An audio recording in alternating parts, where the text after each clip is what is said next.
제목을 같이 한번 하시겠습니다. 시작. 뭘 듣고?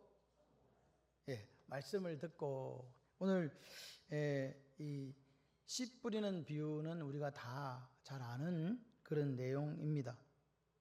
어떻습니까? 씨를 뿌리는 자가 나가 씨를 뿌리는데 길가에도 떨어지고 돌짝밭에도 떨어지고 또 가시덤불에도 떨어지고 옥토에도 떨어지고 네 군데 떨어졌다는 이야기죠. 그런데 길가에는 새들이 와서 먹어버렸대요. 그 다음에 이 흙이 얕은 돌밭에 떨어지니까 밑에 바위층이 있어가지고 흙이 얇아서 뿌리를 내리지 못하고 싹이 나오기는 나오지만 해 때문에 타서 말라가지고 죽어버렸다. 세 번째는 가시떨기에 떨어지니까 이 가시가 올라오는 곡식을 못 자라게 이렇게 막아가지고 그렇게 해서 결실을 못하게 했다. 네 번째는 뭐예요? 좋은 땅에 떨어져가지고 100배, 60배, 30배 결실을 맺었다. 이게 끝이에요. 주님이 이 말씀을 하신 거예요. 그랬더니 저희들이 이해가 안 되지? 그래서 이제 주님께 묻습니다. 주님 왜 비유로 말씀하세요? 그렇게 했더니 주님께서 이 비유는 말이야, 다시 말해 천국의 비밀을 아는 것이 11절에 너희들에게는 허락이 되었지만 다른 사람에게는 그게 허락이 되었지 않아서 내가 비유로 말을 했어. 이렇게 했더니 주님께서 그렇게 이야기를 하시니까 오늘 3장 46절에 보게 되면 이제 그 뭐라고 얘기합니까? 예수님 그러면 여러 가지 비유들이 있었는데 이 비유를 뭐 좀 해주세요? 설명 좀 해주세요. 설명 좀 해주세요. Explain to us the parable. 그러니까 이 비유를 설명 좀 해주세요. 아멘이십니까? 그러니까 예수님께서 설명해 주셨다. 그게 뭐냐? 19절부터 18절부터 23절까지가 설명이에요. 이해되시죠? 그래서 이상하다. 그냥 처음부터 여기 19절부터 23절 요 설명을 성경책에 딱 실어 놓으면 좋잖아요. 무슨 말인지. 어차피 이거 말씀하시고 싶으면 이것만 올려놓으면 되지. 왜 위 거를 올려놨다는 거지. 씨를 길가에 뿌렸더니 새들이 먹고 돌짝밭에 갔더니 뭐 어쩌고 저쩌고 하면서 그렇게 왜 비유로 말씀하실까? 그걸 우리가 알면 여러분이 성경을 혼자서 묵상하실 때에 깨닫는 게 쉬워지고 하나님의 말씀이 이해되어질 줄 믿습니다. 자, 그래서 이제 좀 들어가 볼까요? 오늘 이야기는 길가와 옥토의 결정적 차이가 뭐예요? 깨달음이에요. 여기 잘 보세요. 다 말씀을 듣고 천국 말씀을 듣고 19절에 20절에 말씀을 듣고 그 다음에 22절에 말씀을 들으나 23절에 말씀을 듣고 깨닫는 자니 이렇게 얘기해요. 다시 말해서 네 가지 종류의 밭에 전부 다 하나님의 말씀이 들려졌다. 그 말씀을 다 들었다는 사람들이 들었는데 어떤 사람은 이렇게 듣고 어떤 사람은 저렇게 듣고 어떤 사람은 그렇게 듣고 어떤 사람은 이렇게 들어서 결과가 전혀 다르게 나타났다. 이해되십니까? 그러니까 길가는 열매가 있어요 없어요? 없어요. 그 다음에 옥토는요 열매가 있어요 없어요? 있어요. 여러분이 예수를 왜 믿습니까? 내가 곧 길이요 진리요 생명이니 나를 말미암지 않고는 아버지께로 올 자가 없느니라. 하나님이 세상을 이처럼 사랑하사 독생자를 주시니 이는 저를 믿는 자마다 멸망치 않고 영생을 얻게 하라 하심이라. 이 말씀이 깨달아진 거예요. 그래서 우상 종교 필요 없구나. 저기 가서 소용없구나. 오로지 생명의 길, 천국 가는 길은 누구밖에 없다? 예수님밖에 없다. 그래서 이 자리에 오신 줄 믿습니다. 깨달음이에요. 깨달음이에요. 다시 말해서 우리가 깨닫지 못하면 어떻게 되는가? 10편 49편 20절에 이렇게 얘기합니다. 존귀하나 깨닫지 못하는 사람은 뭐하다? 깨닫지 못하면 뭐 한다고요? 멸망하는 짐승 같대요. 그러니까 깨달으라 깨닫지 못해라. 깨달으라 이 말입니다. 하나님 말씀을 깨달아야 존귀한 삶을 살 수 있고 열매 맺는 삶을 살 수 있는 거예요. 아멘. 아멘은 믿음이에요. 아멘은요. 아멘 그러면요. 그 말씀이 나에게 그대로 적용될 줄 믿습니다. 할렐루야.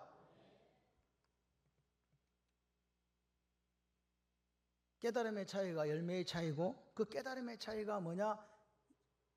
지금 여기 천국과 지옥을 나누게 되는 거죠. 1, 2, 3번은요 다 어디요? 결국 지옥이요.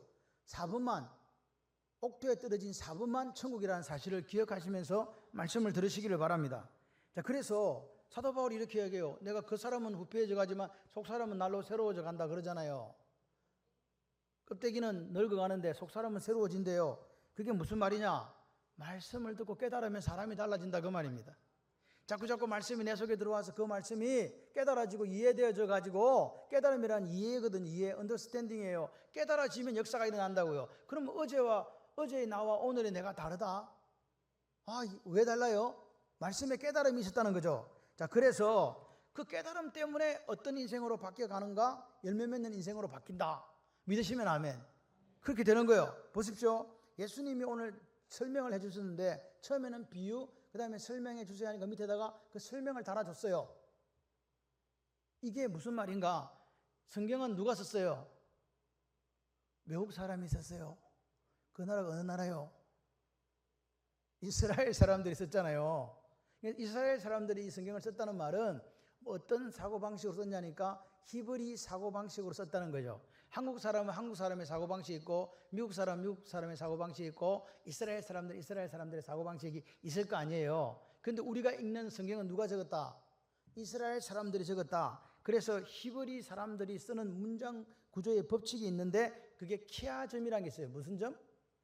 키아즘이라고 있습니다. 키아즘이라고 있는데, 이걸 무슨 말이냐니까 쉽게 설명을 드리면, 오늘 4절부터 8절까지가 처음에 비유로 말했죠. 그게 A, B, C, D예요. 길가, 돌짝밭, 가시덤불, 옥토 A, B, C, D. 그리고 오늘 19절부터 23절까지가 A, B, C, D 예요. 다시 말해서 A에 대한 설명을 어디 가서 한다고? A-에서 해주고 있다. 누가? 주님이. 요 설명하는 방식이 키아즘이에요. 그래서 이스라엘 사람들은 어떤 글을 적을 때 위에다 글을 적어놓고 밑에다가 설명을 달아놨어. 그게 키아즘이에요. 그렇게 자기들은 사고를 하기 때문에 예수님도 동일하게 이렇게 여기다가 말씀을 해주신 거다. 아멘? 그렇게 생각하시면 들으면 돼요. 자, 보세요. 그래서 보십시다. 씨로 길가에 뿌렸다는 것은 이제 보면 됩니다. 말씀을 받으나 뭐하지 못해가지고 19절에 깨닫지 못해서, 맞습니까? 깨닫지 못해서 악한 자가 와가지고, 악한 자가 누구요? 앞에는요, 비유에는 새들로 돼 있잖아요. 새들이 먹어버렸는데 그 새들이 누구요? 악한 자고, 그 악한 자가 누구요? 사탄이에요. 사탄이 와서 그 말씀을 빼앗아 간다. 맞습니까? 눈을 딱 뜨시고 이렇게 저를 보세요. 생명이 여기 있사오니 할렐루야. 천국 말씀을 지금 듣는데 지금 좋을 시간이 어디 있습니까? 추석 3일 내내 조세요. 가서 여기서 눈을 뜨시고 할렐루야. 자, 그래서 보십시오. 요게 무슨 말이냐? 하나님 말씀을 받을 마음의 준비가 안 돼 있는 거예요. 교회 와기는 왔는데 몸만 와 있어. 말씀을 받을 준비도 안 돼 있고, 말씀을 진지하게 경청하려는 태도가 없어요. 교회 앉아가지고 예배드리는데 핸드폰 보고 있어. 딴 생각하고 있어. 그리고 집에 된장국 끓었나 안 끓었나 이거 생각하고 있다 이 말입니다. 이거 말씀에 대해서 반응이 있을까요 없을까요? 없어. 몸은 앉아있어 유체이탈 현상이 일어난다니까요. 응답할까요 안 할까요? 안 해. 이런 사람은 어떤 사람이냐? 떨어진 말씀을 마귀 새끼가 와가지고 바로 그 말씀을 빼앗아 가버린다 그 말이에요. 이해되십니까? 그러니까 똑같은 말씀을 들어도 마음의 준비가 안 되신 분들은요 어떻게 된다? 소기의 경기처럼 니는 말해라. 나는 그냥 안 들을란다. 똑같은 말씀을 들어도 마음의 준비가 딱 되어 있는 분들은요 은혜 받아요 안 받아요? 여러분 은혜 받을 준비가 되어 있는 분들은요 목사님들이 설교를 조금 못해도 은혜가 많이 돼요. 근데 은혜 받을 준비가 안 돼 있으면 아무리 설교를 잘해도 은혜 안 돼요. 그러니까 은혜 받으려고 작정을 해야 된다. 그래서 누가복음 8장 12절에 지금 우리가 보는 이 말씀은 마가복음 4장 10절에 20절에도 있고요. 누가복음 8장 4절에 15절 세 군데에 나옵니다. 그래서 8장 12절을 한번 읽어보시면 길가에 있다는 것은 말씀을 들은 자니 이에 마귀가 가서 그들이 믿어 뭐하지 못하게 하려고? 구원을 얻지 못하게 하려고 말씀을 그 마음에 빼앗는다는 거예요. 다시 말해서 이 길가의 비유는 뭐가 관계가 있다? 구원과 관계가 있다는 거죠. 이해되십니까? 오늘 씨 뿌리는 비유는 구원과 관계가 되어 있다. 말씀을 믿을 수 없도록 그 말씀이 말씀 들어가지고 구원받지 못하게 하려고 말씀을 빼앗아 버리는 무슨 상황이 지금 여기 있는 거죠. 무슨 말일까? 말씀을 빼앗아 간다는 말은 그 마귀가 우리 속에 들어와 가지고 우리 머리를 자꾸 세뇌시키는 거예요. 어디로? 말씀을 듣지 못하도록 세상적인 가치관, 세상적인 세계관으로 살아가도록 자꾸 세뇌를 시킨다니까요. 이거 그렇게 살면 안 돼. 말씀대로 살다가 죽는다. 그러니까 세상 사람들이 사는 식으로 계속 살아야 되지. 이해되십니까? 마귀가 그렇게 한다는 거예요. 지금 이 말씀을 듣고 깨닫는 문제는 구원받고 구원받지 못하는 문제로 나아가게 된다. 그래서 길가에 뿌려진 비유의 핵심은 뭐다고요? 우리가 지금 예수 믿으면서 이 좁은 길을 걸어가고 있는데 사탄이 내 삶에 항상 뭐 한다는 거예요? 지금 개입을 한다는 거예요. 그래서 천국 가는 사람들에게 뭐 한다고요? 미혹하고 유혹하는 것을 찾아온다. 이해가 되시면 아멘. 여러분, 그러니까 중요한 것은 하나님의 말씀이 내 마음에 새겨지는 것이 얼마나 중요한가를 설명해 주는 비유다 그 말이에요. 여러분 마음에 말씀이 새겨져야 돼요. 여러분 이 말은 지금 현재 우리가 지금 현재 씨 뿌리는 비유는 자연 현상을 이야기하는 게 아니다는 걸 먼저 전제하셔야 돼요. 자연 현상이라는 것은요 무슨 말이냐? 땅이 길가처럼 딱딱하고 사람들이 밟아가지고 그렇게 되어 있으면 어떻게 하면 된다? 쟁기로 갈아 엎어버리면 된다. 그렇게 우리 자연 현상은 그렇잖아요. 우리가 겨울에 묵혔던 땅을 봄에 기경하려고 하면 그걸 갖다가 농사 지으려고 하면 기경을 해야 되잖아요. 소를 갖고 와서 밀어가지고 이거 흙을 부드럽게 만들어가지고 맞죠? 그렇게 하면 된다. 그런 거 아니다 그 말이에요. 이거는 자연 현상을 설명하려고 하는 게 아니고 이 비유는 무슨 법칙 설명하려고? 영적인 법칙을 설명하는 거라고요. 길가의 사람을 기경해서 옥토로 만드는 작업이 아니라고요. 착각하시면 안 된다. 길가에 지금 뿌려진 것은 뭐라고요? 예? 구원의 말씀을 듣지 못하게 빼앗아 가버려 이 사람들은 결국 구원받지 못한다라는 영적인 설명을 지금 하는 거라고요. 이해되십니까? 그래서 그렇기 때문에 절대로 그렇게 되면 안 된다. 말씀을 듣기는 하는데 말씀에 관심이 없고 그 머리는 뭘로 가득 차 있다고요? 세상적인 생각으로 가득 차 있다고요. 세뇌되어 있다고요. 누가 세뇌시켰어? 마귀 새끼가 세뇌시켰지. 세뇌시켜가지고 그 말씀이 뿌리를 내리지 못한단 말이에요. 자꾸 예수를 믿기는 믿는데 말이 이해가 안 돼. 깨달아지지가 않는 거야. 왜 안 깨달아져요? 마귀가 그렇게 세뇌시켰다 그 말입니다. 이 새는요 마귀잖아요.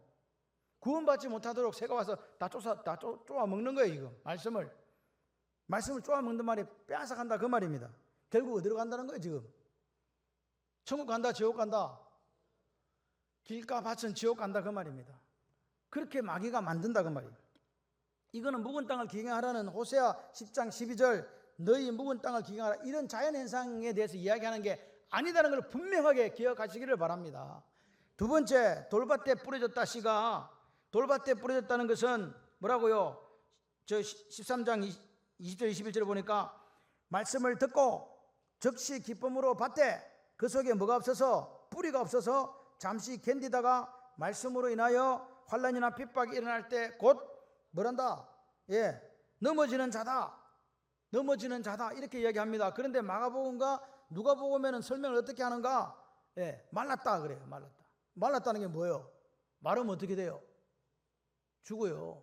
말라 비틀어 죽는다 그 말입니다. 다시 말해 돌짝밭은 밑에가 더 이상 뿌리를 내리지 못하도록 흙이 얇게 되어 있기 때문에 뿌리도 내리고 위에 이렇게 이거 올라오는 거 뭐라고 해? 싹도 올라온다 이 말입니다. 그런데 이게 어떻게 된다고? 금방 시들어서 말라서 비틀어 죽는다. 말라 비틀어 죽는다고 뭔 말이라고요? 천국 간다 지옥 간다? 지옥 간다 그 말입니다. 돌밭에 뿌려졌다는 말은 말씀을 받을 때는 뭘로 받는다고요? 기쁨이 넘치는 거예요. 은혜로 받아요. 근데 뭐가 지금 심지가 굳지 못하니까 조그만 환난이나 핍박이 오면 금방 시들어 버려서 은혜 다 잃어버리고 넘어지는 자를 이야기하는 거죠. 말씀으로 인하여 뭘로 인하여? 말씀으로 말미암아 말씀 때문에 다시 말해서 신앙생활 하는 것 때문에 개인적인 불이익을 당한다 그 말입니다. 싹이 나고 씨가 밑으로 뿌리가 내리지만 얼마 지나 않아서 햇빛이라는 것은 그 방해하는 것들이 있거든요. 환난이나 핍박들이 오게 되면 그것들 타서 죽어버린다 그 말입니다. 이 환난은 들리시스란 말입니다. 박해는 디오고모스라는 말입니다. 그렇게 되면 뭐 하게 된다? 실족하게 된다. 실족하게 된다. 이 실족하게 된다는 말 자체가 뭐냐니까 하나님을 버리는 상태가 된다는 그 말이에요. 실족해서 하나님을 떠난다. 다른 말로 더 나가게 되면 배교한다 이 말입니다. 배교한다. 여러분 보세요. 환난이나 핍박이 없을 때는요, 이런 분들은 잘 믿는 것처럼 보여요. 근데 말씀 때문에, 예수 믿는 것 때문에 핍박이 오면 어떻게 된다고요? 배교한다고요. 제가 목회를 하며 두 번 경우를 봤습니다. 예수를 믿고 얼마나 기쁘고 즐거워하는지요. 11조도 잘 드리고 그랬어요. 근데 자동차 사고가 났어요. 자동차 사고는 믿는 사람 납니까? 안 믿는 사람 납니까? 믿는 사람 안 나지. 예수 믿는 사람에게 무슨 자동차 사고가 나요? 그럴 일이 없어요. 절대로 그럴 일이 없어 라고 생각하시면 곤란하다. 자동차 사고 나요. 나는데 문제는 이 사람은요, 예수 믿었기 때문에 자동차 났다고 교회 떠났어요. 한 사람은요, 타고 가다가 차가 그냥 논바닥으로 내려가 버렸네. 그래서 뭐라고요? 교를 바꿔서 사고가 났기 때문에 예수 안 믿는다는 거예요. 그런 사람 작다 많다. 많다. 누가복음 8장 13절은 이렇게 설명해요. 바위 위에 있다는 것은 말씀을 들을 때 어떻게 반다고? 기쁘다.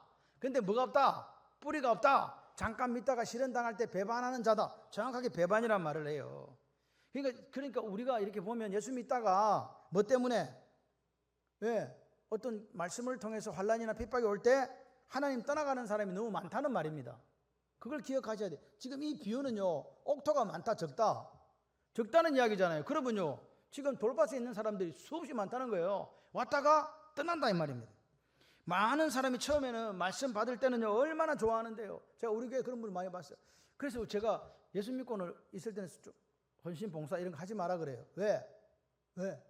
하다 보면요, 다른 사람들은 안 하거든. 그러니까 안 하는 것처럼 보여. 하고 있어. 여러분, 백조가 우아한 모습으로 이렇게 물 위에 있지만 발은 어떻게 됐다고요? 죽으라 하고 치고 있는 거예요. 성도들이 신앙생활 하는 건 내가 보기에는 아이고 저걸 신앙생활이 하나, 그 사람 지금 물 밑에서 뭐 하고 있다고? 열심히 서 있으려고요. 열심히 물 젓고 있는 거예요. 근데 자기는 그건 안 보이니까, 그러니까 자기만 일하는 것 같아. 그러니까 손가락질 하다가 시험 든다. 말씀 때문에 조금만 문제가 있어도 그냥 자빠져 쓰러집니다. 그러니까 이런 사람들은 하나님 말씀 때문에 핍박과 환난 시련이 있을 때 결국 하나님을 아피스탄타이라고 합니다. 배반한다, 배교한다는 말입니다. 그러니까 이 사람들은 배교하니까 결국 그 사람들은 천국 백성 돼요, 지옥 백성 돼요.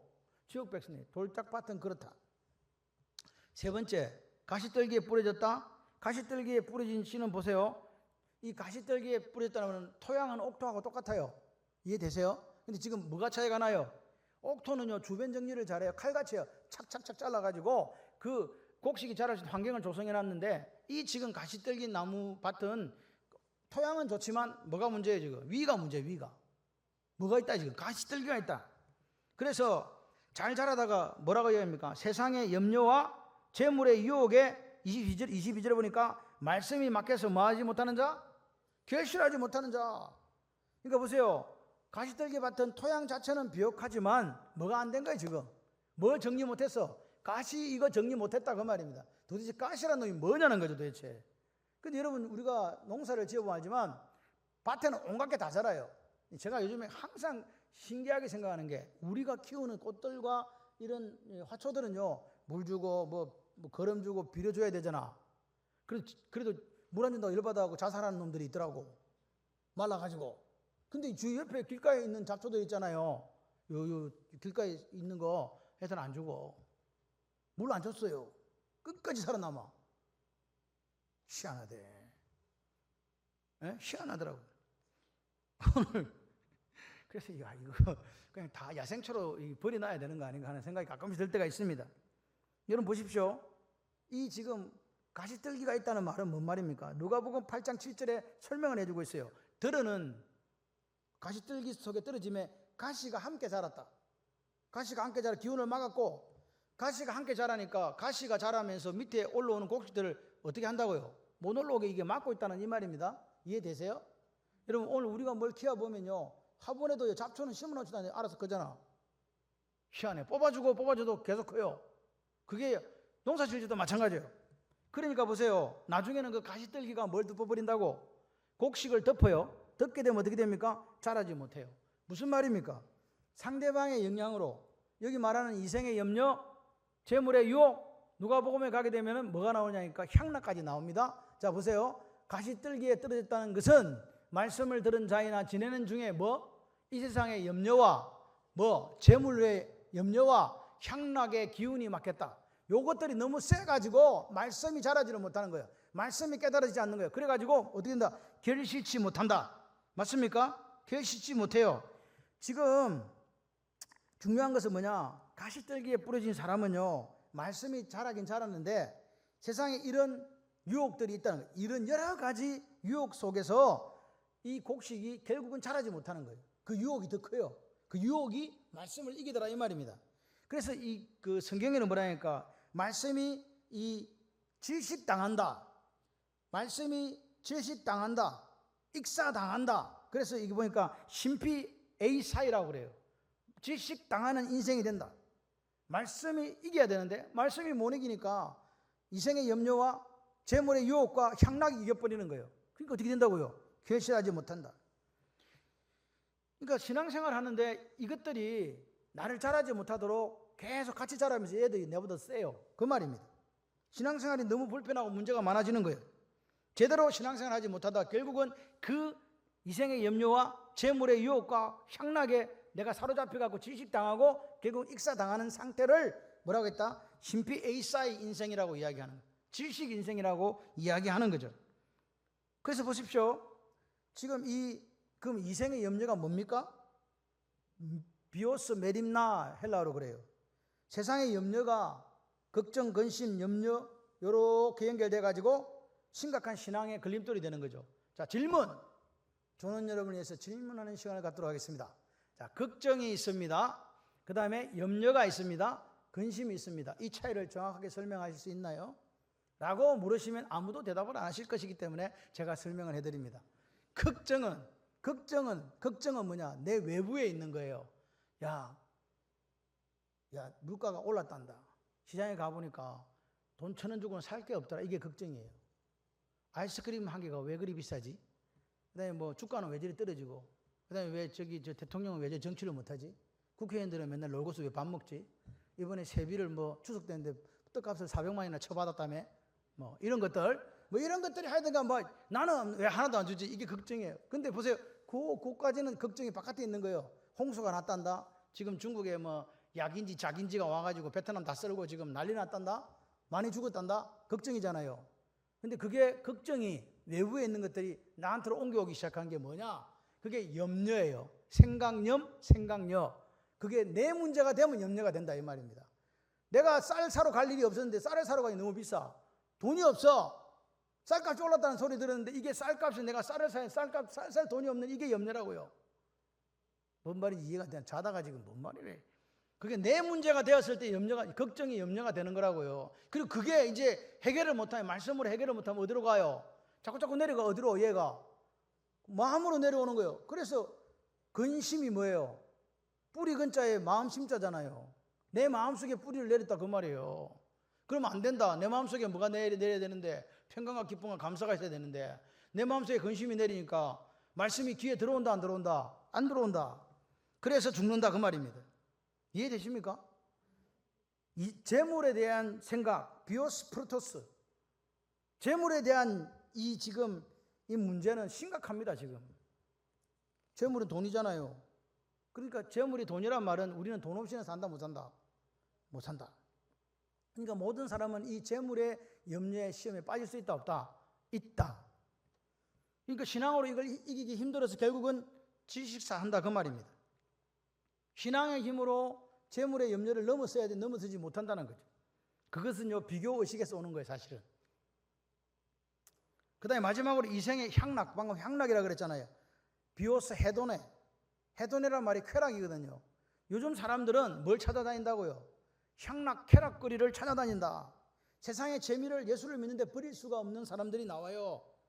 그죠? 감각적인 일시적인 재미로 신앙생활을 하는데 신앙생활을 못하겠어요. 이게 더 재밌어가지고.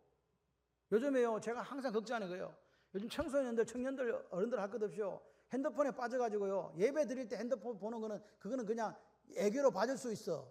길 가는데 한 번도 하늘을 쳐다보지도 않고 땅도 안 쳐다봐. 그거 걸어서 집에까지 가는 게 용해. 어떻게 가지? 내비게이션 보고 있나? 계속 저는 제일 깜짝깜짝 놀라는 게 인도 건널 때 왜 이걸 보고 건너냐고. 인도 건널 때 절대 그러지 마세요. 제발 그러지 마세요. 그리고 여러분한테 중요한 전화도 안 와. 중요한 전화 한 개도 없어. 그리고 여러분이 그거 막 안 봐도 세상도 바뀌지도 않아. 그냥 그때는 그냥 걸어가세요. 제발 좀. 인도에서 왜 이걸 쳐다보면서 이렇게 가냐고요. 좀비도 아니게. 뭐 하다가 이야기를 지금 하게 됐나. 여러분 제가 질문 하나 드릴게요. 예. 도박에 빠진 사람이 무서워요? 낚시에 빠진 사람이 무서워요? 자, 도박. 예. 낚시.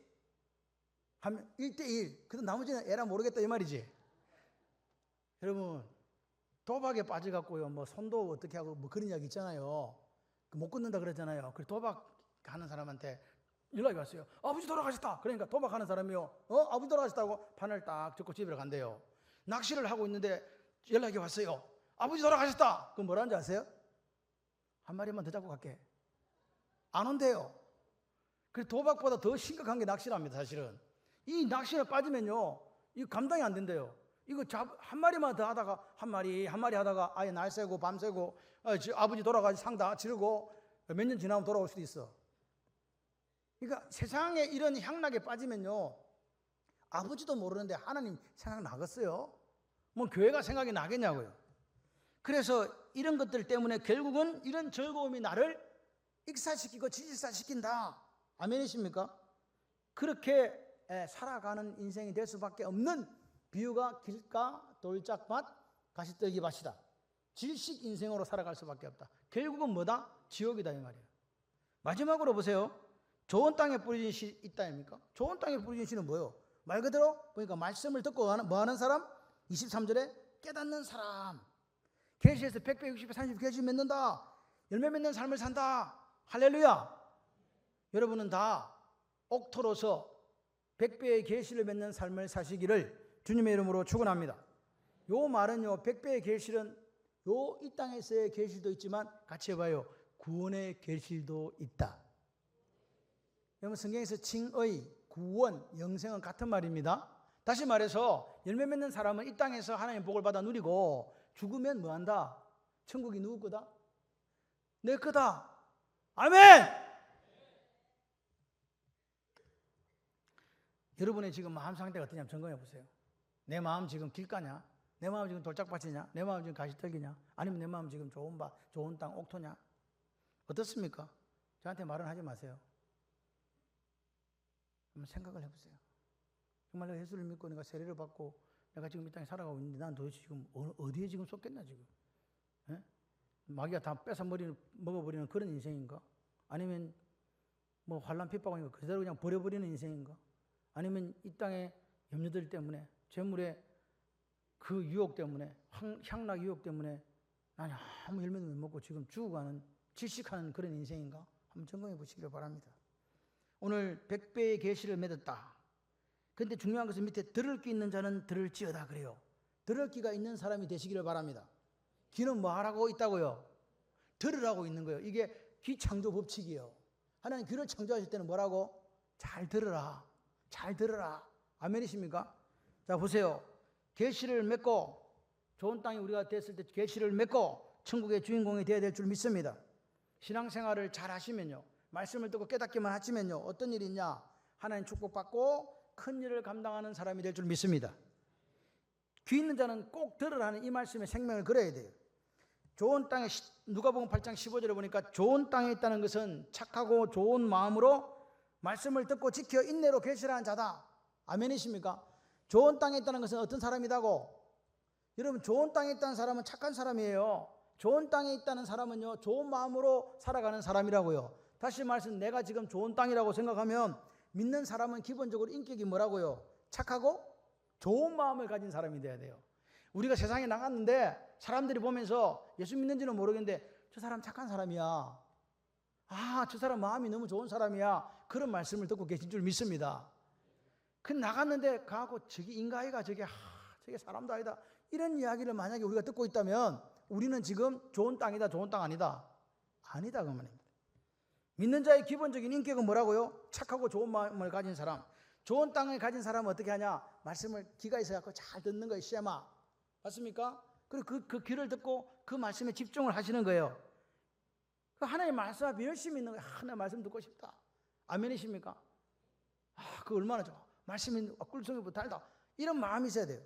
그리고 그 말씀을 듣고 지키는 자, 샤마르, 이 마음에 새겨가지고 지키는 자가 되어야 돼요. 그리고 그 지킨다는 말은, 마음에 새겨가지고 지킨다는 말은 지키고 행하는 거하고 달라요. 아싸, 그 삶으로 살아낸다. 그게 좋은 땅이에요. 아멘.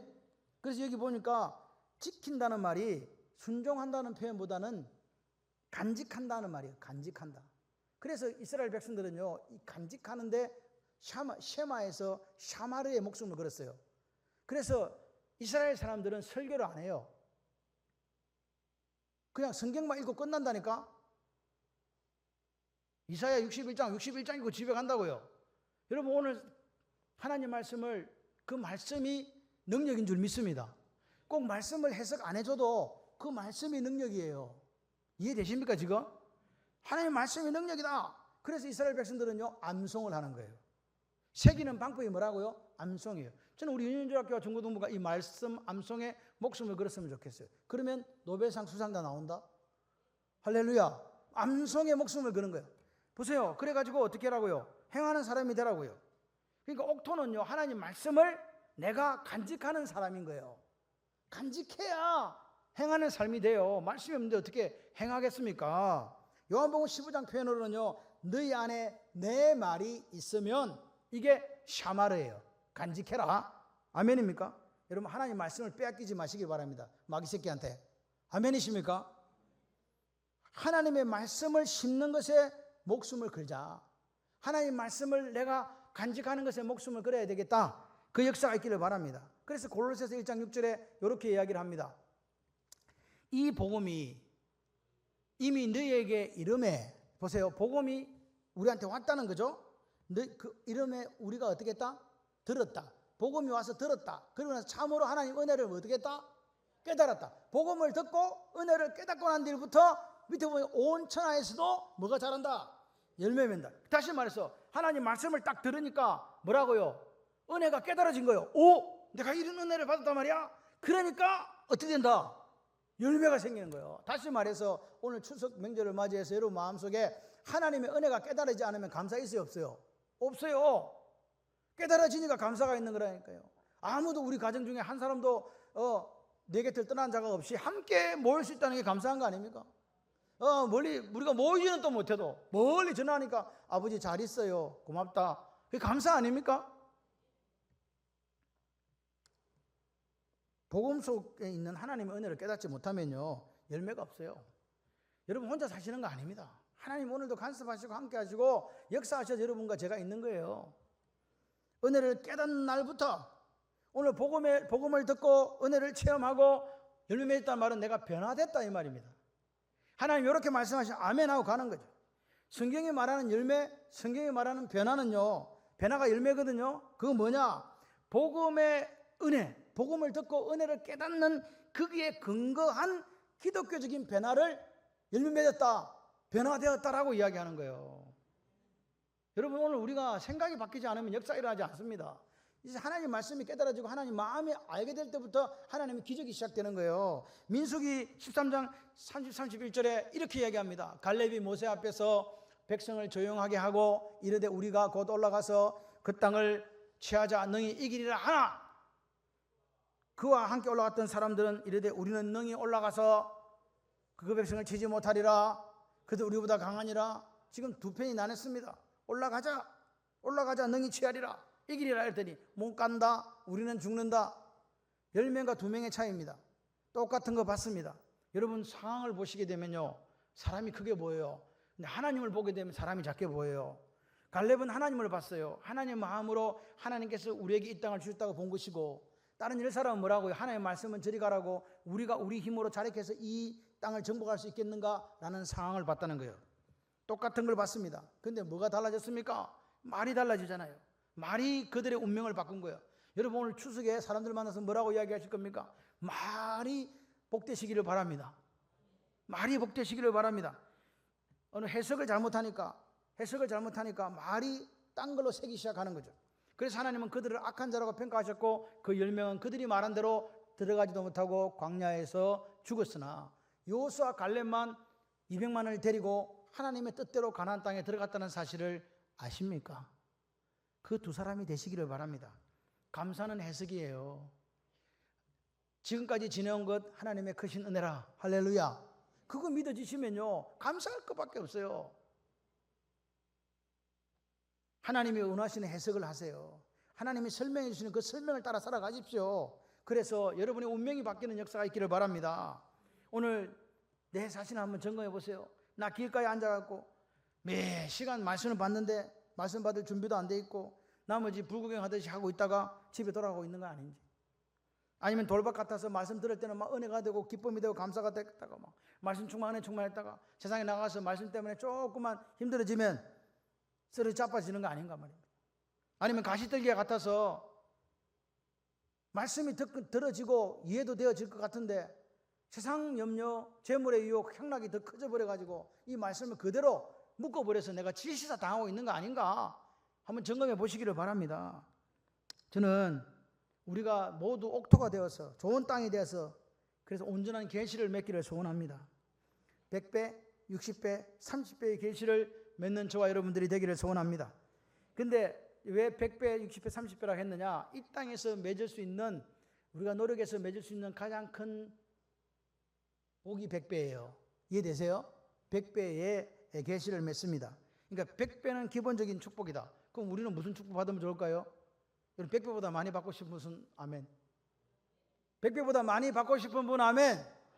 그래서 여러분들 이제부터 1000배, 만배, 100만배의 복을 받으시길 바랍니다. 100만배? 100만배 좋다. 100만배. 100만배가 헬라어로 뭐냐? 메가스입니다. 메가스의 복을 받으십시오. 그런데 보세요. 제가 오늘 진수가 있으면 바로 물이 바로 알더만 1메가가 있어. 1메가는 100만배예요. 1메가 요즘 나오는 게 뭐예요? 기가. 들어보세요. 기가는 뭐냐? 10억을 기가라, 1기가라 그래요. 기가. 그러면 그보다 큰 게 뭔지 아세요? 테라가 있어요. 테라가 뭐냐? 1조거든요. 1조. 자, 메가스는 몇만 배? 100만 배. 테라스는 몇 배? 1조 배, 1조. 테라스란 말이 테라스. 눈을 뜨고 들여보세요. 이 테라스는 헬라어로 기적입니다. 테라스. 1조 이게 기적이라고요. 그래서 기적은 누구만 줄 수 있어? 하나님만이 주실 수 있어요. 여러분 오늘 추석 명절을 맞이해서 하나님만이 하실 수 있는 테라스의 기적이 여러분에게 있으시기를 주님의 이름으로 축원합니다. 보세요. 우리가 이 땅에 주님의 딸로 살아요. 아들로 살아요. 하나님과 동거하면서 이 땅에서 몇 배 받자? 테라스의 축복을 받자. 아멘 하신 분들만 테라스의 축복을 받으시기를 바랍니다. 테라스의 축복을 받자. 지금 하시는 분들도 테라스의 축복을 받으시기를 바랍니다. 해야 되는데 마음속으로만 했다. 그분도 받으시기를 바랍니다. 이 땅에서는 하나님께서 우리에게 복을 주셔서 테라스의 축복을 받고, 죽으면요 스데반이 죽을 때 주님이 분명히 벌떡 일어서가지고 빨리 온나 그랬잖아요. 우리도 눈 감으면 주님이 뭐라고요? 와 인제 너 빨리 온나 너무 고생해서 수고했어 라고 천국의 면류관을 받아 누리는 저와 여러분들이 되시기를 바랍니다. 이 땅에서는 좋은 땅이 되어 많은 열매, 테라스의 축복을 받고, 천국에서 면류관 받는 주님이 자랑스러워하시는 천국 입성의 역사가, 할렐루야, 그런 인생들이 다 되시기를 주님의 이름으로 축원합니다.